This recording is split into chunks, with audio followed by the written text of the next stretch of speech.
오늘 이 사도행전 11장 1절로 30절 말씀의 제목은 거기 23절에 모든 사람에게 굳건한 마음으로 주와 함께 머물러 있으라 권하니, 거기에 의지해서 굳건한 마음으로 주와 함께 머물러 있으라, 이런 제목입니다. 굳건한 마음으로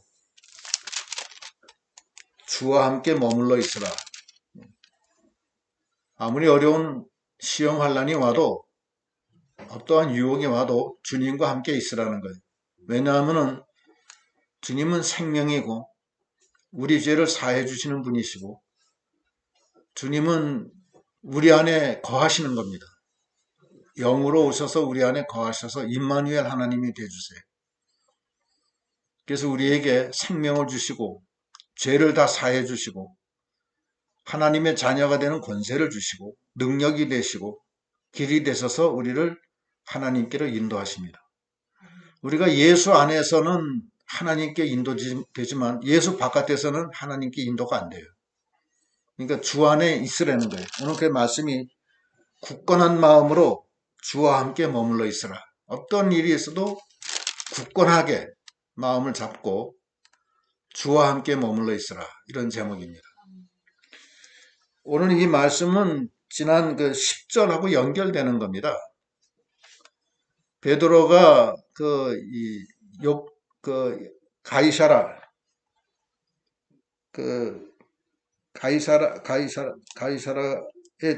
집으로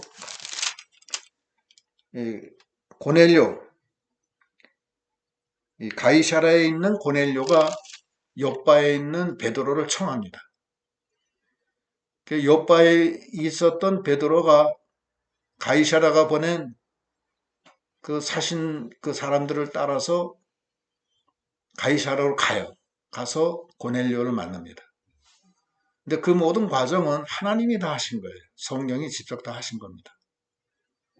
그래서 이 가이사라의 고넬료 집에 가서 대접을 받고 그들에게 말씀을 전할 때 큰 그 역사가 일어나서 그들이 성령 충만하게 되었다고 했어요. 거기 보면은 성령 충만하게 됐다. 거기 10장 43절로 45절 제가 읽을게요. 그에 대하여 모든 선지자도 증언하되 그를 믿는 사람들이 다 그의 이름을 힘입어 죄사함을 받는다 하였느니라. 베드로가 이 말을 할 때 성령이 말씀 듣는 모든 사람에게 내려오시니 베드로와 함께 온 할례받은 신자들이 이방인에게도 성령 부어주심으로 말미암아 놀라니, 베드로가 고넬료와 그 가정들에게 이 말씀을 전하니까 성령이 거기 내려왔어요. 그러고 고넬료가 거기서 세례를 받습니다. 근데 이 소식이 예루살렘에 다 전파가 됐어요. 그 베드로가 타락했다. 하나님이 유대인은 이방인하고 섞이면 안 된다. 이방인 집에 가서 밥도 먹어도 안 된다. 이렇게 말씀하셨는데 베드로가 이방인들하고 지금 섞여서 밥을 먹고 거기서 또 말씀을 전하고 했다. 이렇게 소문이 난 거예요. 그래서 그 유대인들이 베드로를 막 힐문하는 거예요. 어떻게 해서 그렇게 됐느냐? 네가 타락했느냐? 유대의 율법을 갖다가 어기고 왜 그런 짓을 했느냐? 그렇게 얘기하는 거예요. 그러니까 베드로가 거기에 대해서 말씀을 하는 거예요. 얘기를 내가 한 게 아니라 하나님이 그렇게 하셨다, 이렇게 답변해요. 거기 한번 11장 1절로 한번 읽어보겠습니다. 유대에 있는 사도들과 형제들이 이방인들도 하나님의 말씀을 받았다 함을 들었더니 베드로가 예루살렘에 올라갔을 때에 할례자들이 비난하여 이르되 네가 무할례자의 집에 들어가 함께 먹었다 하니, 베드로가 그들에게 이 일을 차례로 설명하여 이르되 내가 요빠시에서 기도할 때에 황홀한 중에 환상을 보니 큰 보자기 같은 그릇이 네 귀에 매여 하늘로부터 내리어 내 앞에 드리워지거늘 이것을 주목하여 보니 땅에 네 발 가진 것들과 들짐승과 기는 것과 공중에 나는 것들이 보이더라. 또 들으니 소리 있어 내게 이르되 베드로야 일어나 잡아먹으라 하거늘 내가 이르되 주님 그럴 수 없나이다. 속되거나 깨끗하지 아니한 것은 결코 내 입에 들어간 일이 없나이다 하니 또 하늘로부터 두 번째 소리 있어 내게 이르되 하나님이 깨끗하게 하신 것을 네가 속되다고 하지 말라 하더라. 이런 일이 세 번 있은 후에 모든 것이 다시 하늘로 끌려 올라가더라. 마침 세 사람이 내가 유숙한 집에 저 앞에 서 있으니 가이사라에서 내게로 보낸 사람이라. 성령이 내게 명하사 아무 의심하지 말고 함께 가라 하시매 이 여섯 형제도 나와 함께 가서 그 사람의 집에 들어가니 그가 우리에게 말하기를 천사가 내 집에 서서 말하되 네가 사람을 요바에 보내어 베드로라 하는 시몬을 청하라. 그가 너와 네 온 집에 구원받을 말씀을 네게 이르리라 함을 보았다 하거늘. 이렇게 해서 그 베드로가 그 예루살렘의 그 유대인들한테 설명을 하는 거예요. 왜 자기가 가이사라에 가서 고넬료라고 하는 이탈리아 사람한테 가서 하나님의 말씀을 전하게 됐는지, 그리고 거기서 어떤 일이 일어났는지를 쭉 설명하는 거예요. 거기서 설명의 그 중심은 뭐냐면 그 14절에 나오는데, 13절부터 그가 우리에게 말하기를 천사가 내 집에 서서 말하되 네가 사람을 요바에 보내어 베드로라 하는 시몬을 청하라. 그가 너와 네 온 집에 구원받을 말씀을 네게 이르리라 함을 보았다 하거늘 내가 말을 시작할 때 성령이 그들에게 임하시기를 처음 우리에게 하신 것과 같이 하는지라. 내가 주의 말씀에 요한은 물로 세례를 베풀었으나 너희는 성령으로 세례를 받으리라 하신 것이 생각나노라. 그런즉 하나님이 우리가 주 예수 그리스도를 믿을 때에 주신 것과 같은 선물을 그들에게도 주셨으니 내가 누구이기에 하나님을 능히 맡겠느냐 하더라. 그들이 이 말을 듣고 잠잠하여 하나님께 영광을 돌려 이르되 그러면 하나님께서 이방인에게도 생명 얻는 회개를 주셨다 하니라. 그 베드로를 갖다가 그 비난하던 사람들이 베드로가 내가 한 게 아니라 하나님이 그 이 가이사라의 그 고넬료라는 사람한테 얘기를 해서 요바에 있는 나를 불러다가 구원 얻는 복음을 갖다가 받으라는 말씀을 전했기 때문에 그 사람들이 사람을 보내서 나를 초청해서 걸로 가서 하나님의 명령대로 그 말씀을 전했다. 그랬더니만 하늘에서 성령이 내려와서 그들에게 임했다. 그 얘기를 쭉 하는 거예요. 그러면서 하나님이 하시는데 내가 무엇이간데 그걸 갖다가 막을 수 있겠느냐. 그러니까 그 사람들도 그 말을 듣고 잠잠하여 하나님께 영광을 돌려 이르되 그러면 하나님께서 이방인에게도 회개 얻는 생명 얻는 회개를 주셨다 하니라. 그 사람들도 이해를 했다는 거예요.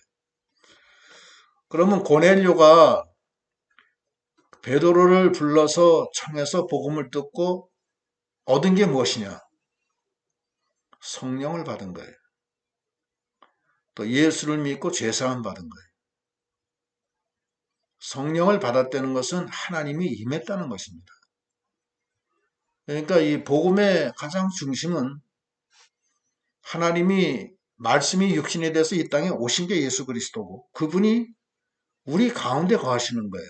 우리 가운데 거하신다는 것이 임마누엘 하나님이라는 뜻이에요. 우리 가운데가 어디냐? 내 속에 와 계시다는 거예요.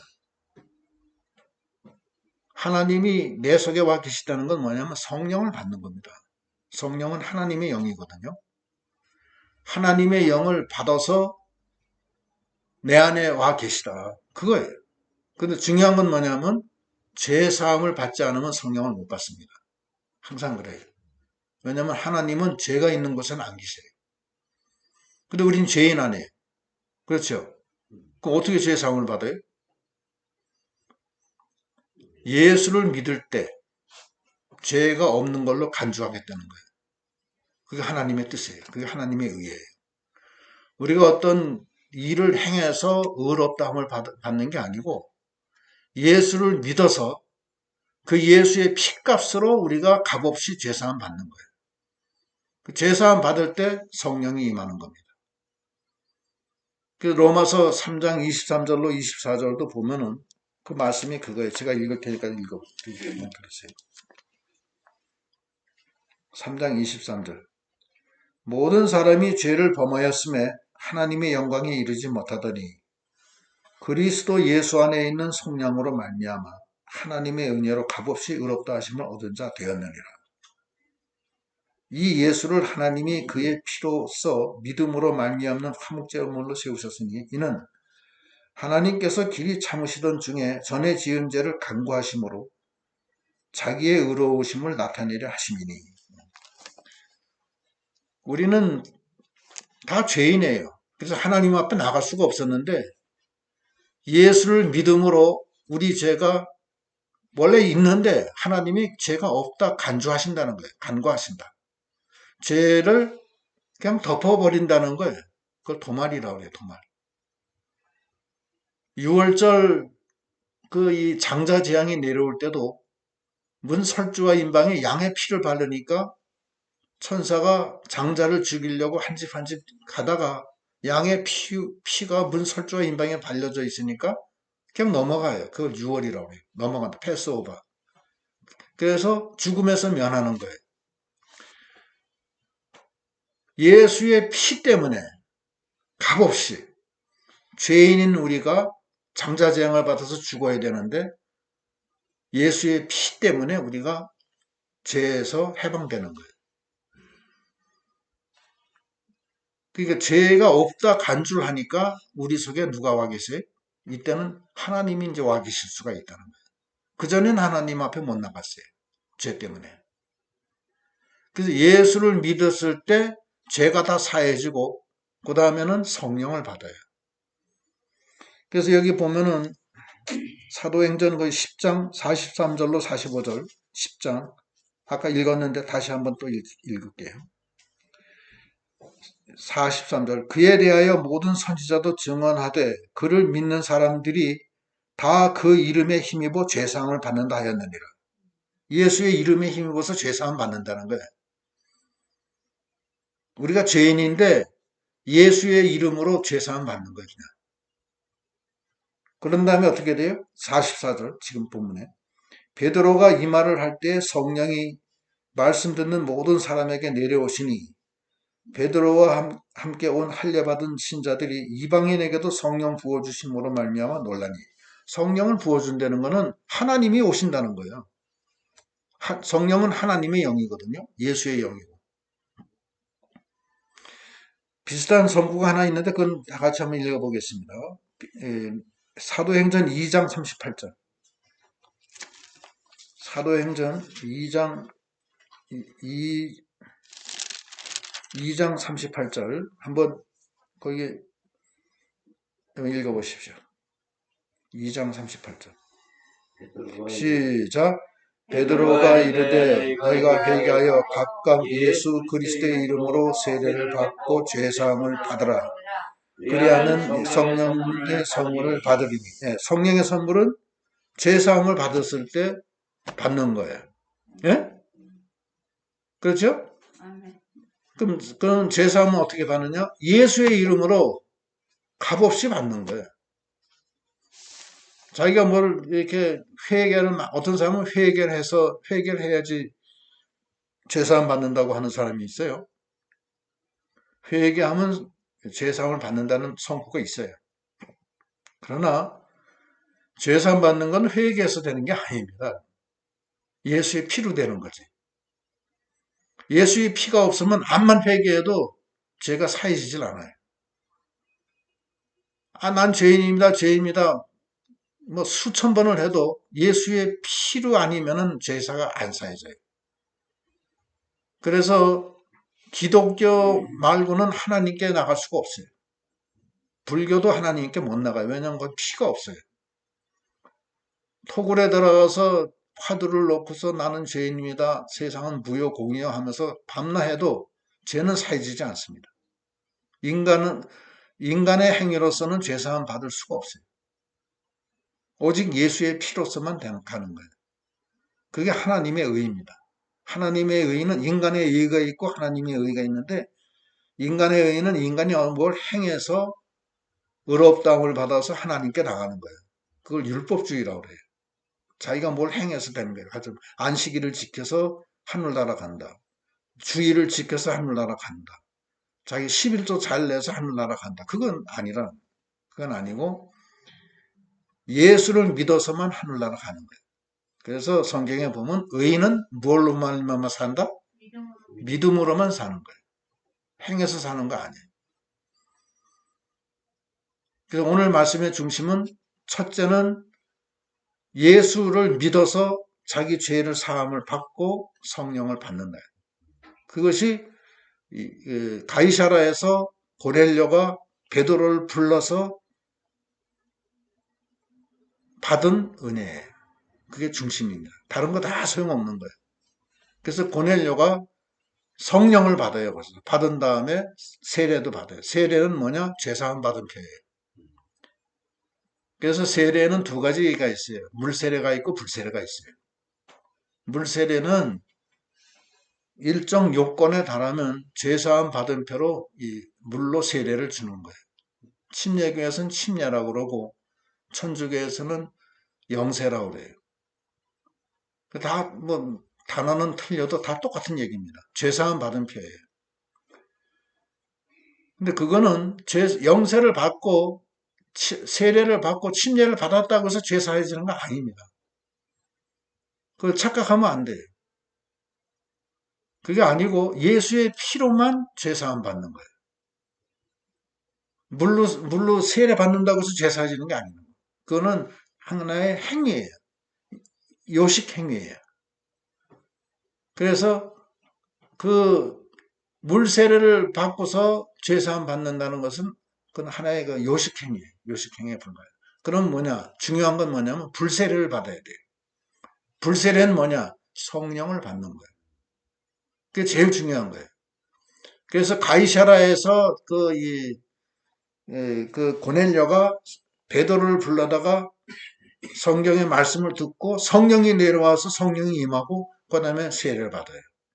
그것이 가장 중요한 것입니다. 세례를 받아서 이제 이 불세례를 받는 걸 말하는데, 불세례를 받아서 성령이 우리 안에 들어오시면 어떻게 돼요? 성령이 우리 안에 들어오시면 어떤 변화가 있어요?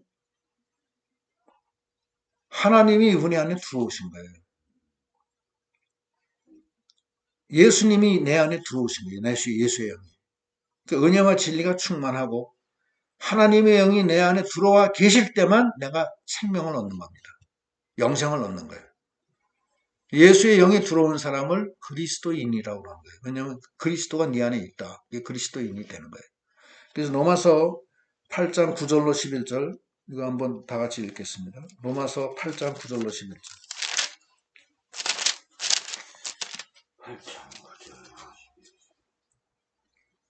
8장 9절 피셨어요? 네. 읽읍시다. 시작.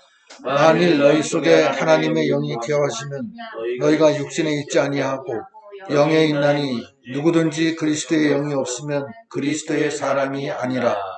또 그리스도께서 너희 안에 계시면 몸은 죄로 말미암아 죽은 것이나 영은 의로 말미암아 살아있는 것이니라. 예수를 죽은 자 가운데서 살리신 이의 영이 너희 안에 거하시면 그리스도 예수를 죽은 자가 가운데서 살리신 이가 너희 안에 거하시는 그의 영으로 말미암아 너희 죽을 몸도 살리시리라. 성령이 그렇게 중요한 거예요. 성령이 내 안에 와 계시기 때문에 내가 그리스도인이 된 거고, 그건 뭘 뜻하느냐? 생명이신 하나님이 내 안에 와 계신 거예요. 생명이 내 안에 와 계시니까 내가 죽을 수 있어요, 없어요? 생명이 내 안에 와 계신데 그러니까 안 죽는 거예요. 그리스도 영이 너희 안에 계시기 때문에 너는 죽지 않는다는 거예요. 그걸 그리스도 안에 있다는 거예요. 그게. 그러니까 믿는 자와 믿지 않는 자의 차이는 뭐냐? 그리스도 밖에 있으면 믿지 않는 거예요. 그리스도 안에 있어야 돼. 중요한 거는 나는 물세례 받았다. 나 예수 믿는다. 암만 그래도 성령을 못 받으면은 그거는 생명이 없는 거예요. 그건 그리스도인이 아니에요. 인간의 어떤 요식 행위로 인해서 되는 게 아니에요. 회개해서 되는 게 아닙니다.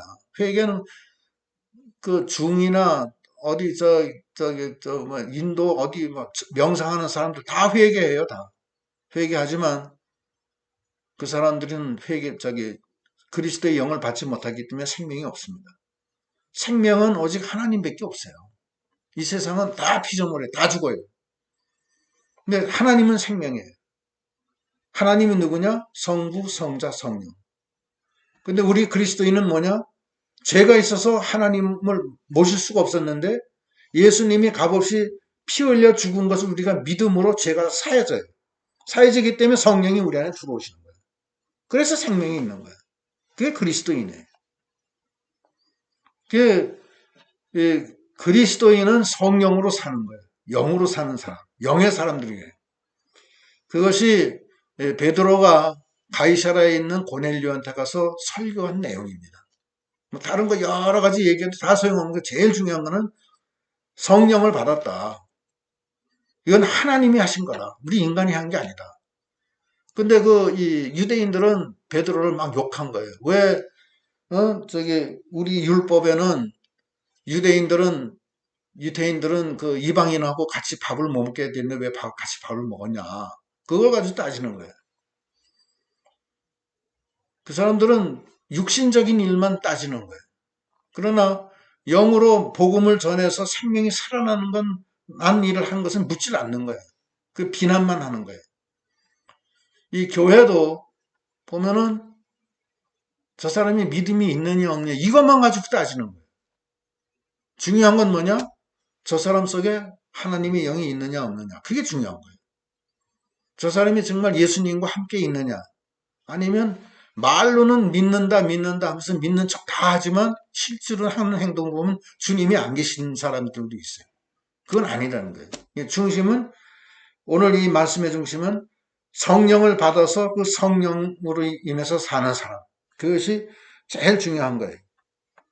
그래서 고린도전서 3장 16절에는 너희는 너희 안에 하나님이 거하신다. 성령이 너희 안에 거한다. 이렇게 얘기하잖아요.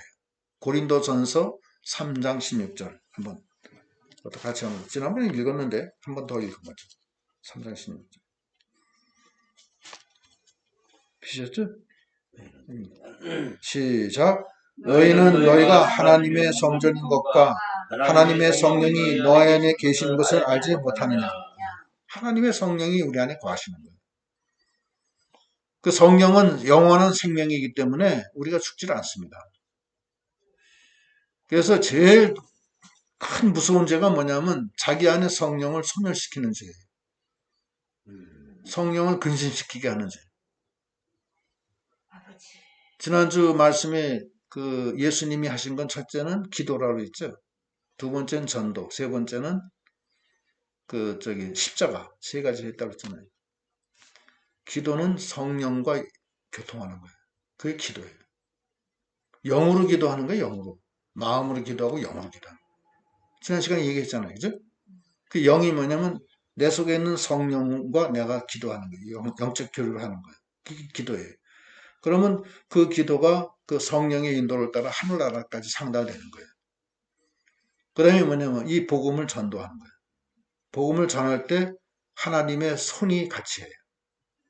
여기 보면은 이제 두 번째 이제 전도하려는 거예요. 여기 보면은 13절.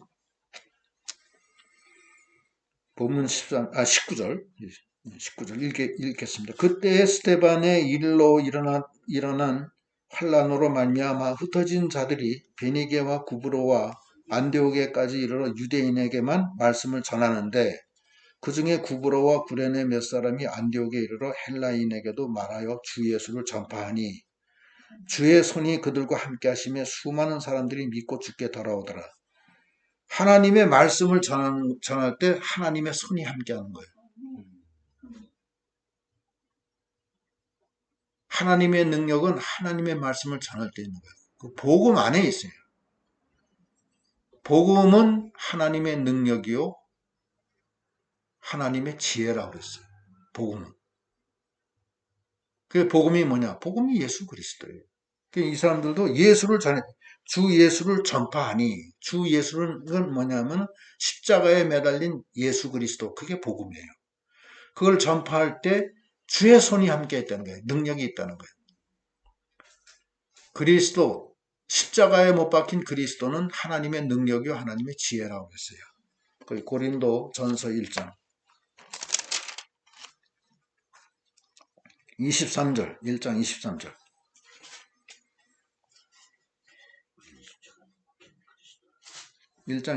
다 같이 시작.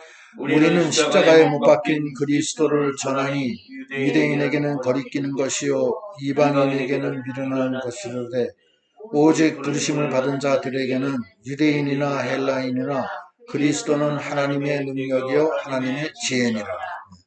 하나님의 능력이고 하나님의 지혜예요. 그러니까 복음을 전하는 발은 아름답고 그건 생명을 전하는 거예요. 그 파수꾼의 사명을 다하는 거예요. 파수꾼의 사명이라는 건 뭐냐? 파수꾼이 밤새 지켜서 적군이 원수가 쳐들어올 때 막 종을 치고 막 떠들어서 사람을 깨워서 도망가게 해야 돼요. 그게 파수꾼의 사명이에요. 근데 파수꾼이 졸고 잠자다가 적군이 쳐들어와서 그 잠자다가 사람들이 죽으면 그 피값을 누구한테 찾아요? 파수꾼한테 찾는다는 거예요. 그럼 우리는 뭐냐? 우리는 파수꾼이에요. 파수꾼이기 때문에 원수들이 쳐들어오는 거를 사람들한테 알려서 지금 원수들이 쳐들어오니까 빨리 피하라. 그리스도의 피난처 되시는 그리스도께 피하라. 그 말을 전해야 된다는 거예요. 그렇지 않고 마귀한테 잡혀먹으면 그 피값은 우리에게 찾는다는 거예요. 그게 파수꾼의 사명이에요. 그래서 이 파수꾼 역할을 잘 하면은 하나님의 능력의 손이 함께 하는 거예요. 하나님이 함께 해줘요. 그래서 주의 손이 함께 하니까 수많은 사람이 믿고 죽게 돌아왔던 거예요. 죽었던 사람이 다 살아나는 거예요. 주님. 그러니까 이 전도라는 게 그래 중요한 거예요.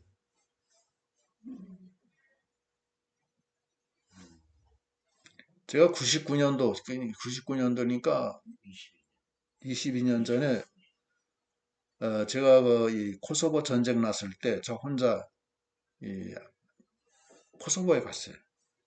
가가지고서 그때 그 코소보는 이 알바니아하고 같이 막 접경지대예요.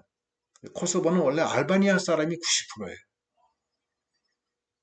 그런데 그 유고슬라비아한테 먹힌 거예요. 쉽게 얘기하면. 먹혔는데 그 사람들은 전부 다 저기입니다. 이슬람권이에요.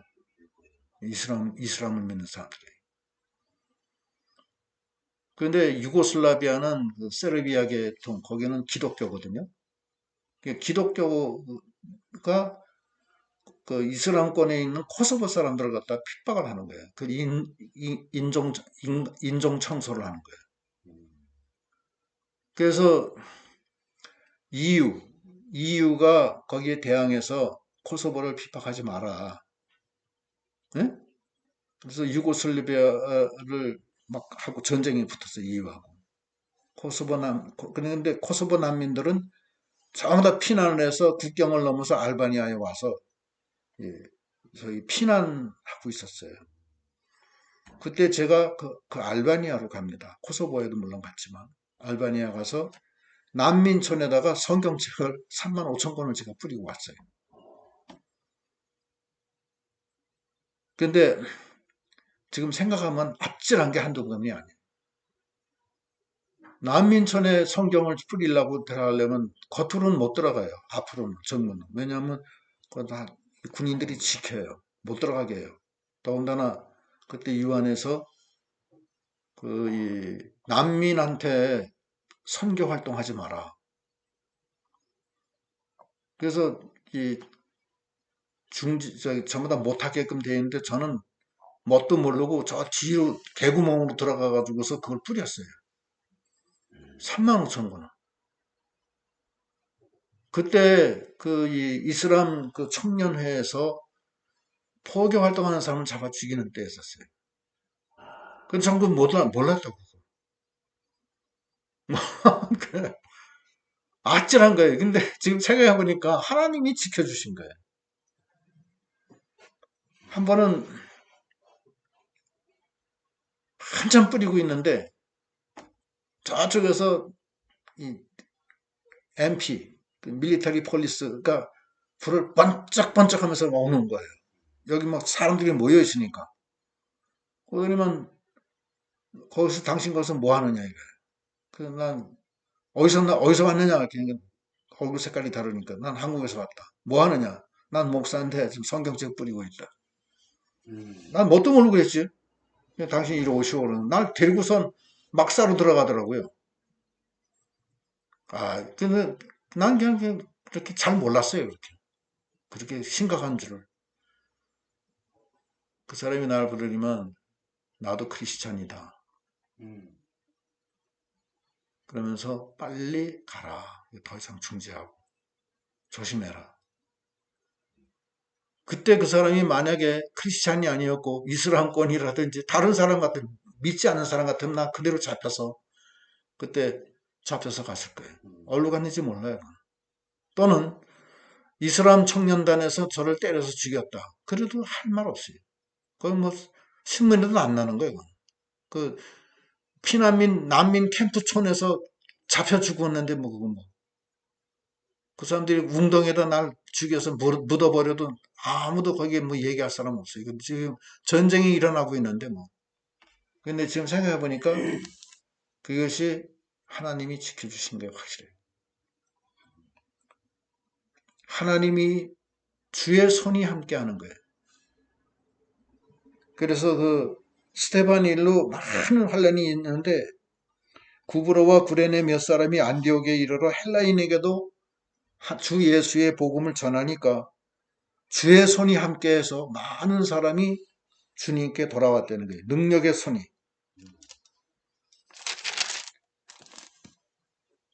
그래가지고서 그게 이제 막 그렇게 해서 그 안디옥 교회가 그래 생기는 거예요. 안디옥 교회는 유대인이 아니라 헬라인, 헬라인 중심으로 된 교회예요. 헬라인은 유대인이 아닙니다. 그 스테반 집사 핍박을 받아서 죽을 때 예수 믿는 사람들은 막 핍박을 했잖아요. 그래서 사람들이 막 흩어져서 도망갔다고, 피난 갔다고. 피난 간 사람들이 그 안디옥에 가서 전파해서 거기서 주의 손이 함께해서 많은 사람이 믿게 돼서 안디옥 교회가 형성이 되는 거예요. 근데 예루살렘에 있는 유대인들이 예루살렘에도 이제 예수교가 생겼잖아요. 예루살렘에 있는 교인들이 안디옥에도 하나님이 성령이 내리고 하나님의 말씀이 전파됐다는 말을 듣고 깜짝 놀라는 거예요. 아니 어떻게 하나님이 이방인한테도 이 복음을 주느냐.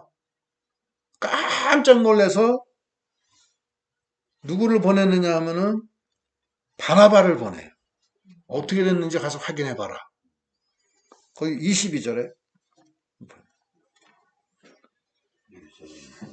본문 22절 예루살렘 교회가 이 사람들의 소문을 듣고 바나바를 안디옥까지 보내니 그가 이르러 하나님의 은혜를 보고 기뻐하여 모든 사람에게 굳건한 마음으로 주와 함께 머물러 있으라 권하니 바나바가 가보니까 하나님의 은혜가 충만한 거예요. 이게 막 성령이 충만한 거예요. 안디옥 교회가 이방인들인데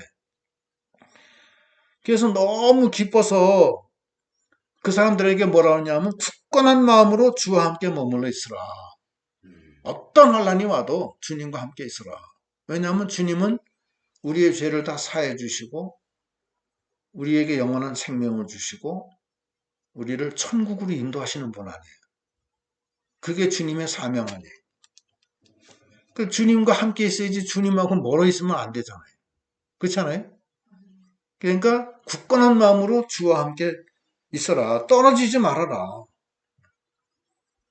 그것이 세 번째 교훈이에요.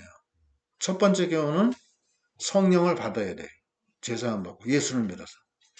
두 번째는 말씀을 전해야 돼. 전해서 주의 손이 함께하는 사람이 돼야 된다. 어떤 일이든지.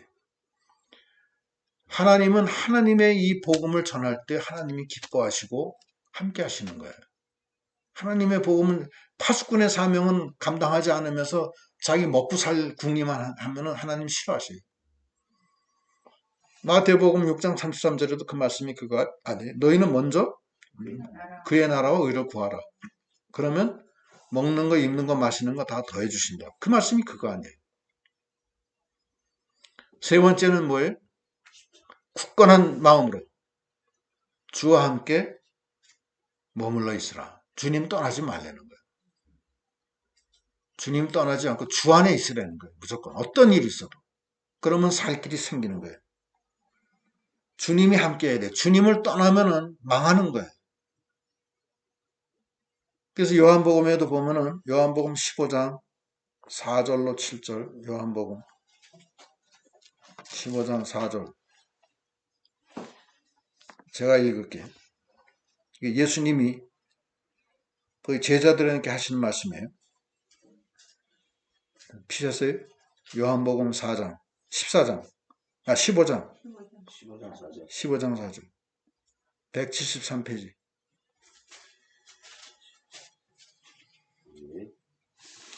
시작. 내 안에 거하라 나도 너희 안에 거하리라. 가지가 포도나무에 붙어있지 아니하면 스스로 열매를 맺을 수 없음같이 너희도 내 안에 있지 아니하면 그러하리라. 나는 포도나무요 너희는 가지라. 내가 내 안에 내가 그 안에 거하면 사람이 열매를 많이 맺나니 나를 떠나서는 너희가 아무것도 할 수 없음이라. 6절 사람이 내 안에 거하지 아니하면 가지처럼 밖에 버려져 마르나니 사람들이 그것을 모아다가 불에 던져 사느니라. 7절 너희가 내 안에 거하고 내 말이 너희 안에 거하면 무엇이든지 원하는 대로 구하라. 그리하면 이루리라. 네.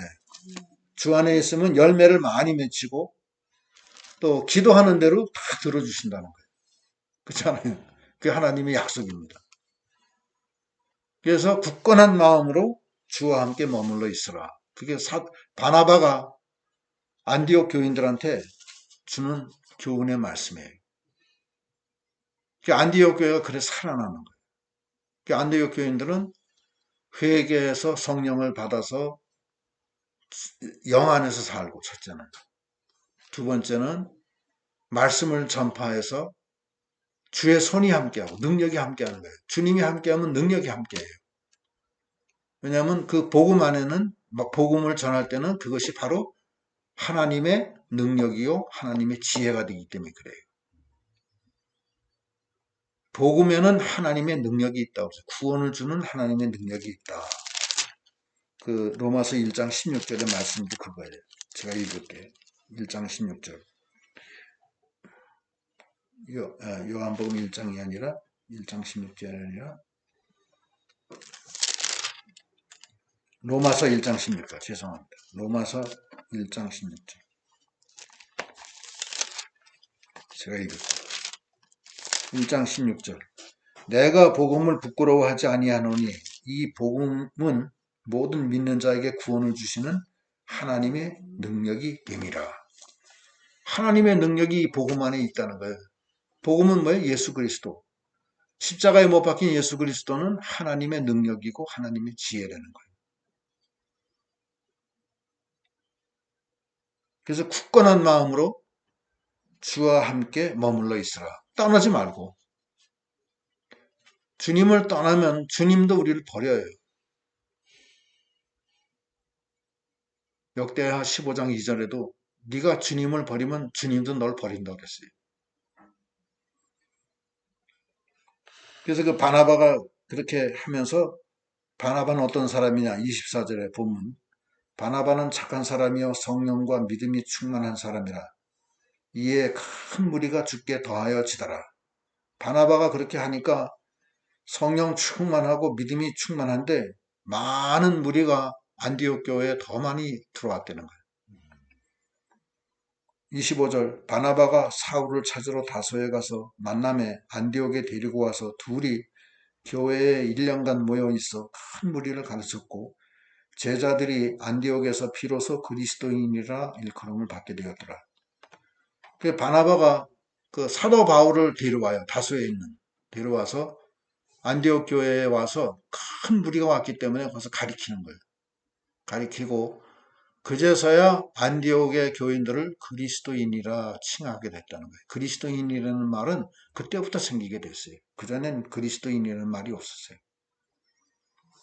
27절 그때의 선지자들이 예루살렘에서 안디옥에 이르니 그 중에 아가보라 하는 한 사람이 일어나 성령으로 말하되 천하에 큰 흉년이 들리라 하더니 글라우디오 때에 그렇게 되니라. 그 아가보라고 하는 한 선지자가 하나님의 이 영감을 받아서 예언을 하는 거예요. 큰 흉년이 든다.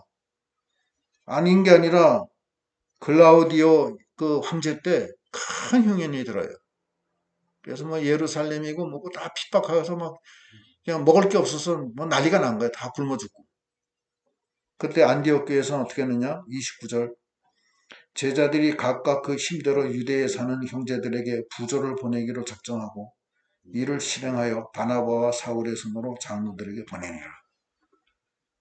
그 예루살렘 교인들이 막 굶어 죽게 되고 막 힘들게 되니까 안디옥에서 자기네들도 사실은 흉년이 와서 힘들지만 연보를 해서 부조를 해서 그 바나바와 바울을 통해서 그걸 보냈어요. 그런 일이 있었다고 초대교회 때. 이 모든 것은 무엇이냐? 이 세 가지. 첫째는 예수를 믿고 죄사함 받고 성령 받는 것. 두 번째는 주의 손이 함께 해야 돼. 그러려면 복음을 전파해야 돼. 세 번째는 굳건한 마음으로 주와 함께 머물러 있으라. 너도 딴 한눈 팔지 말라는 거예요. 한눈 팔면 안 되는. 그렇게 해서 아무리 어려워도 그때는 이웃 사람을 도와주고 더 많은 사람들이 많이 모였다는 거예요. 이게 초대교회 때의 모습입니다. 기도하시겠습니다. 하나님 감사합니다. 굳건한 마음으로 주와 함께 머물러 있으라고 권하는 바나바의 그 말씀대로 그렇게 함으로 하나님이 함께 하셔서 안디옥 교회가 굳건하게 서고 그때에 그리스도인이라는 칭함을 받았다 하였습니다. 하나님이 같이 하셨어요. 능력의 손이 함께 해주시고 모든 사람이 죄사함 받고 성령을 받아서 성령의 능력으로 샀습니다. 오늘날도 우리가 이 말씀대로 정말로 예수님을 모시고 이 말씀을 전해서 주의 손이 함께하고 굳건한 마음으로 주와 함께 머물러서 사는 것이 그리스도가 되는 놀라운 역사가 있게 하여 주시옵소서. 우리 군포 말씀교회 위에 하나님이 함께해 주시고 능력의 주님이 오른손으로 우리를 붙들고 이렇게 처음 시작하고 있사오니 하나님의 귀한 백성들을 보내주셔서 이 귀한 진리 안에서 양육되도록 인도하여 주시옵소서. 예수님 이름 받들어 기도드리옵나이다. 아멘.